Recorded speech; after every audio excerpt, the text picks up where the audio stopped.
छत्रपती शिवाजी महाराज, आदरणीय अध्यक्ष, उपाध्यक्ष, सर्व सदस्य आणि पत्रकार बंधू, मला सातारा शहराच्या बाबतीत अतिक्रमण बाबतीत काल आमच्या नेत्यांना मीटिंग घेतली, पार्टी मीटिंग झाली.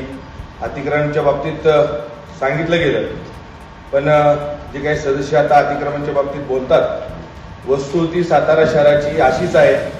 सगळ्या सातारा शहरात अतिक्रमण आहेत. कुणाचा तरी पाठबळ कुणाला तरी आहे. अतिक्रमण सहजच असं होत नाही. कुणाच्या तरी पाठबळाचं अतिक्रमण होत असतं. मला एवढंच सांगायचं आहे, अतिक्रमण विभागाला आम्ही पत्र दिल्यानंतर, नगरसेवक झाल्यानंतर साहेब अध्यक्ष महोदय एवढे पत्र दिले, या पत्रावर कुठेही कसलंही उत्तर मिळत नाही. नगरपालिकेत आम्ही निवडून आलोय, लोकांच्या समस्या सोडवायला आलोय. आमच्या वार्डातल्या समस्या सोडवायसाठी आम्ही नगरपालिकेत आलोय, पण नगरपालिकेत कुठलाही कर्मचारी, कुठलाही अधिकारी व्यवस्थित उत्तर देत नाही, व्यवस्थित काम करत नाही. आम्ही नगरपालिकेत मागच्या सभेला मी सांगितलेलं, नगरपालिकेत आम्ही आल्यानंतर आम्हाला अधिकारीच भेटत नाहीत. कुठे गेले, साईटवर गेले, कुठे गेले, बाहेर गेले. पण नगराध्यक्ष, तुम्हाला मला खास करून सांगायचं आहे, उपनगराध्यक्षांना बी सांगायचं आहे, आम्हाला लोकांना निवडून दिलंय लोकांची कामं करायसाठी, लोकांचा पाठपुरावा करून लोकांचा विकास करायसाठी. पण नगरपालिकेत आम्ही एवढे पत्र, आज मी 20-25 पत्र दिलेत, त्या 20-25 पत्राला कुठलाही उत्तर नाही, कुठलंही काम होत नाही. माझ्या इथं, माझ्या विभागात, माझ्या संडास बाथरूमची अवस्था मी खास करून तुम्हाला आणलंय, ही परिस्थिती आहे. मी स्वतः नगरसेवक झाल्यानंतर मी पत्र दिलं, मी स्वतःच्या खर्चानं मी बांधू शकतो, मी स्वतःच्या खर्चानं मी दारं लावू शकतो. पण आता माझ्या वार्डातली ही परिस्थिती आहे. मी अधिकाऱ्यांना सांगितलं तर उद्या बसवतो, टिप्पणी करतो, अध्यक्षांशी बोलतो, सभापतींशी बोलतो, सगळ्यांशी बोलतो, हे आम्हाला उत्तर मिळतं. आम्ही आमच्या नागरिकांना काय उत्तर द्यायचं? अशी परिस्थिती माझ्या वार्डात असली तर मी काय उत्तर देऊ? परत मला लोक निवडून देतील का? लोक पुढं आमदारकी आहे, खासदारकी आहे, ह्या इलेक्शनला आम्ही पुढे लोकांच्या जायचं का? अशी परिस्थिती आहे. नवीन बांधलेले टॉयलेटची ही परिस्थिती, आणि स्वच्छता तर विषय नाही, नवीन बांधलेल्या टॉयलेटची ही परिस्थिती. आणि नेहमी आम्ही पत्र देतो, मी पत्र घेऊन आलोय. हे पत्र आम्ही दिल्यात. आम्ही नुसतं तोंडी बोलत नाही, पत्र व्यवहार करायचा असतो. आम्ही नवीन नगरसेवक आहेत, आम्ही आता नवीन निवडून आलोय. जुन्याला जास्त कळतं, आम्हाला थोडंफार कमी कळत असेल, पण आम्ही पत्र घेऊन का आलो? लोकांनाही माहित असू दे. आमच्या वार्डातली लोक म्हणतात, तुम्हाला निवडून दिले, तुम्ही आमच्या समस्या सोडवायला पाहिजे.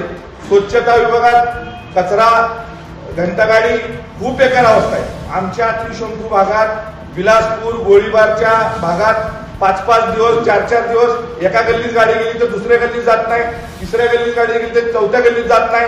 लोकांना सकाळी उठल्यापासून 6 वाजल्यावर ह्या समस्या आम्हाला झेलायला लागतात. आमचं कर्तव्य, लोक आम्हाला सांगतात म्हणल्यावर आमचं कर्तव्य, आम्ही आमचं कर्तव्य पूर्ण करणार.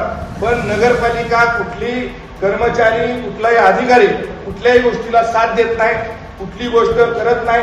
पुन्हा एकदा अध्यक्ष सांगतो, नगरपालिकेत आल्यानंतर ठराविक विभागालाच माणसं असतात, बाकीच्या विभागाला माणसं नसतात. त्याला तुम्ही शिस्त लावायला पाहिजे. उपाध्यक्ष, अध्यक्ष, सर्व सभापतींना माझी कळकळीची तुम्हाला विनंती, ही शिस्त लावली नाही तर पहिलं प्रशासन होतं, 4 वर्ष प्रशासन चाललं, पण ही शिस्त लावायची गरज आहे.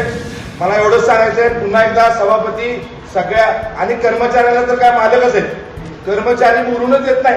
आम्ही इथं होतो ना साहेब, इथं स्वच्छ केलं ना, तिथं स्वच्छ केलं ना, त्यांना उलट बोलता बी येत नाही.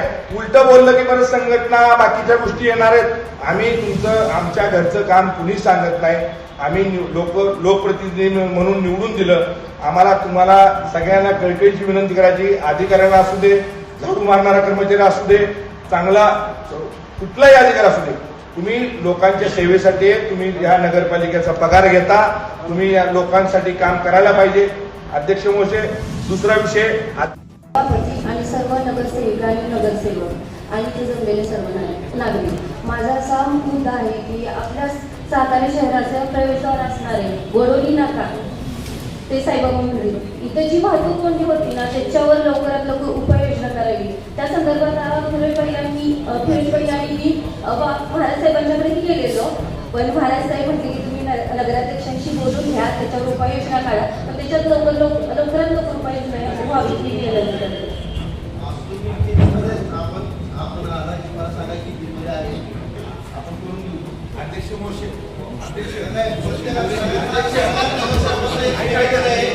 एकदा एका विषयावर एकदा बोलायला मिळेल तुम्हाला क्लिअरिफिकेशनसाठी चान्स मिळणार नाही. त्यामुळे प्रत्येकाला एक नोंद घ्यावी. आपलं सुरू करते या प्रश्नावर बोलायचं. खरोखरच 2 तास 1 तास नागरिकांना अडचण होती.